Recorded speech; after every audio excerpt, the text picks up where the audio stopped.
All right, so you know how everyone always says Christmas Day is the NBA's day? Well, this year, the Lakers and the Warriors really took that to heart. Yeah, talk about a game. I mean, did you see that final score down to the wire? Oh, absolutely. Lakers 115, Warriors 113. We're talking a one-possession game. 1 second left on the clock. It was wild. I mean, just thinking about being at the Chase Center, watching that all go down, the energy. We're going to dive deep into all of that, all the key moments, what it means for both teams moving forward, and we've got some awesome articles to unpack, some Reuters snapshots, the whole 9 yards. And I think what's most interesting is the story behind the story, right? Like on the surface, oh, wow, awesome Christmas game. Right, yeah. But there's a lot more going on, I think, under the surface. Totally, yeah. Some surprises for sure. Okay, so let's actually set the scene here. Lakers versus Warriors, Christmas Day 2024 at the Chase Center in San Francisco. Like we said, Lakers win 115 to 113. Yeah, so close. Unbelievably close. And I think it's even more interesting to kind of highlight this right off the bat, that the Lakers managed to pull this win off, despite the fact that Anthony Davis was injured in the first quarter. Oh, absolutely. Big question mark right there. Like, how are they going to do this? Right. So, when we talk about stepping up, right? Yeah. You talk about Austin Reeves. This was Huge game. a huge game for him. He was, not just good, he was phenomenal. Oh, yeah. He ended the game with a triple-double. Are you ready for these stats? Lay it on me. 26 points. Wow. 10 rebounds. Okay. And 10 assists. Okay, now you're just showing off. I mean, those are some numbers. It's unbelievable. And not just that. He scored the game-winning layup with only 1 second left on the clock. Unbelievable. I mean, can you imagine? No, the pressure. Pressure. Must have been insane. Yes. And the Warriors, they had just tied the game moments before, so he really had to come through in that clutch moment. Absolutely. And this was something I was thinking about, too. Everyone's saying, oh, breakout game. I don't know if it was a breakout game. I mean, obviously, great game. But he was really stepping up and being a playmaker. And I think one of the articles kind of highlighted this, too. It was saying that you could see him really focused on playmaking, especially with Davis out. Right. Makes sense. Yeah. He wasn't just scoring points. He was looking for his teammates. He was facilitating the offense and just making smart decisions, which under that kind of pressure is pretty incredible. Yeah. So I guess the question is, right? Yeah. Is this a sign of things to come for Reeves? Or was this, a one-time explosion kind of fueled by the Christmas Day energy, a special occasion? I think it's hard to say for sure, right? It's just one game. But it definitely puts him on the map. Like, people will be watching him now. Yeah. And I think it shows he can handle the big moments. He can thrive in that high-pressure environment. I mean, not everybody can. Nope, absolutely. And speaking of thriving in high-pressure environments, we have to talk about LeBron James, who was, as always, incredible on Christmas Day. LeBron on Christmas, always a good show. Yeah. It's like, what else would you expect? Oh, exactly. 31 points for LeBron, tied for the game high with 10 assists. So, he was really dishing it out there. I mean, some people might say, like, if you compare it to his 2021 game, the Christmas Day game against Brooklyn, which some people thought, oh, that was maybe a little lackluster for LeBron. But I think he kind of silenced those doubters this year. He always does. He was making plays all over the court. He was controlling the tempo. And, I think what I liked seeing the most was how he was mentoring the younger players, like Reeves. Right. And one of the articles actually mentioned that that they observed LeBron talking to Reeves quite a bit throughout the game, especially after Davis went out with the injury. So it was like, it was a coaching role on top of his usual star player role. Absolutely. And I think that's, part of why we love LeBron.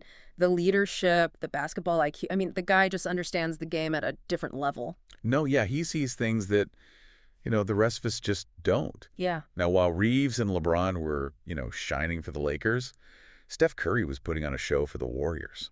I mean, come on. Are you kidding? Steph Curry on Christmas? Like, that's a recipe for something magical. Yeah, he ended the game with a game-high 38 points, which is pretty amazing. Yeah. Including a record-tying 8 three-pointers. So for a Christmas game, that's pretty special. Unbelievable. And don't forget that 31-foot three-pointer. I mean, 7.6 seconds left on the clock. Oh, yeah. For a second there, I was like, are the Warriors going to steal this? I know, right? The whole Chase Center just erupted. Yeah.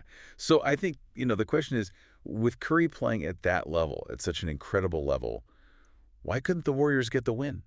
Like, what does that tell us about, the dynamics of the team? What else is going on? It's the million-dollar question, right? I mean, obviously, Steph's individual brilliance is undeniable. Yeah. But basketball's a team sport. Right. And I think one of the articles was saying that, they're still trying to figure out how to adapt to the new roster, right?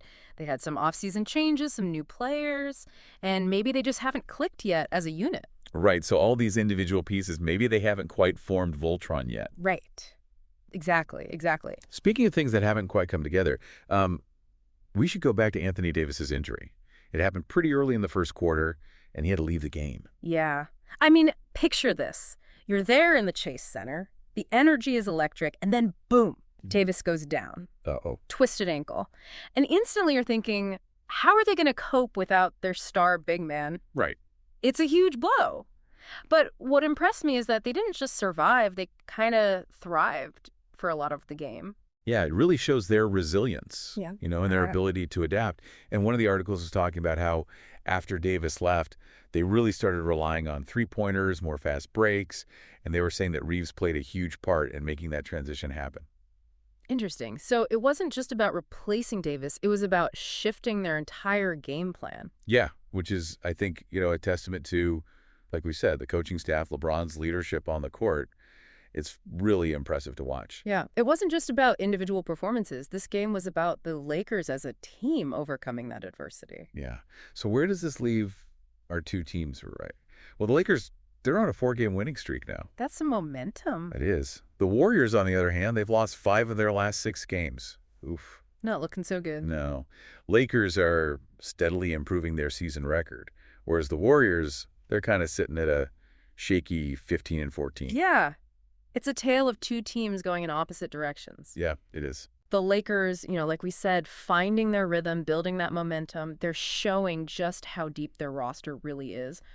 The Warriors, on the other hand, I think they're still searching for some answers. Lot to figure out. Yeah, I mean, so much to think about after this game. The Lakers, with that last-second win, Reeves kind of announcing his arrival on the scene, LeBron, continuing his Christmas Day reign. Yeah. Curry putting on a show despite the loss. Absolutely. And, of course, the big question mark, what happens with Anthony Davis? How long is he going to be out? That's a big one. Yeah. Yeah. I mean, I think this game just makes us wonder, is the individual brilliance of someone like a Steph Curry, is that enough in today's NBA? Yeah. Or are we seeing that you really need those strong team dynamics to really pull through? It's a great question. It really is. We'll have to see how it all plays out. Absolutely. Yeah. Well, on that note, we'll leave you with that thought. Thanks for listening. Happy New Year, everybody. Today is your lucky day. Today is the day that our $3 website works for you, paying you directly to your PayPal daily. Imagine $3 ongoing continuous payments to your PayPal account. Imagine falling asleep and waking up to $300 in your PayPal account. How would this make you feel? How could this help you? What bills could you pay? What kind of fun could you have? What does that retirement look like now? All for a one-time payment of $3. This website is DFY done for you, fully built and completely hosted, and never stops collecting payments for you. You have spent $3 on coffee on a regular, but that coffee won't help you create multiple streams of income. Click the link below.